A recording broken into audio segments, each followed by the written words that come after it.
नमस्कार। महाराष्ट्र सरकारने एक ऐतिहासिक निर्णय राज्याच्या मच्छीमारांच्या भविष्याच्या दृष्टिकोनातून घेतलेला आहे। तो म्हणजे आपण मासेमारीच्या बंदीचा कालावधी हा 15 ऑगस्टपर्यंत केला। हल्लीच झालेल्या अधिवेशनामध्ये राज्य सरकारने मत्स्य खात्या मंत्रालयाने ह्याबाबत मी स्वतः त्याचं निवेदन केलं। हेतू एवढाच होता की राज्याचं मत्स्य उत्पादन वाढावं, जी वर्षानुवर्ष असंख्य मच्छीमार बांधवांची मागणी होती।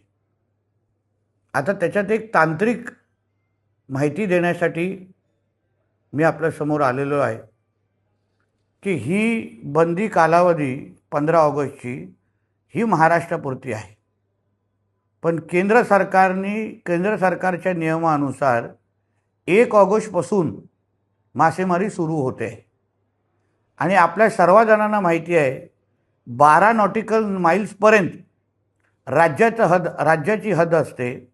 12 नॉटिकल माइल्सच्या बाहेर ही केंद्र सरकारची हद्द सुरू होते आणि म्हणून 1 ऑगस्टपासून जे काही बोटी जे कोण मच्छीमार 12 नॉटिकल माइल्सच्या बाहेर जाऊन म्हणजे केंद्राच्या हद्दीत जाऊन मच्छीमारी करू इच्छितात त्यांना कुठल्याही पद्धतीची अडचण होणार नाही।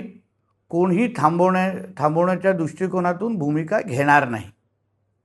पण केंद्राची हद्द जाईपर्यंत मध्ये राज्याच्या हद्दीमध्ये कोणीही अनधिकृत मच्छीमारी अगर करेल तर राज्याचं मत्स्य मंत्रालय त्यांच्यावर कडकची कडक कारवाई करण्याच्या भूमिकेमध्ये आम्ही सगळेजण आहोत। कोणीही आमच्या मच्छीमारांच्या हक्काचे मासेमारीच्या साठ्यावर अनधिकृत पद्धतीने मासेमारी करून अगर त्याच्यावर नजर ठेवत असेल तर आम्ही कोणालाच सोडणार नाही। परत एकदा आपल्याला सांगतो की केंद्राच्या हद्दीपर्यंत जाण्यासाठी कुठलीही अडचण नाही। केंद्राच्या हद्दीमध्ये 1 ऑगस्टपासून मासेमारी सुरू होणार आहे। राज्याची हद्द किंवा राज्याच्या हद्दीमध्ये 15 ऑगस्टच्या नंतर मासेमारी आपण करण्याची सुरुवात करत आहोत। ह्या बाबतीत सगळ्या जणांनी नोंद घ्यावी। धन्यवाद।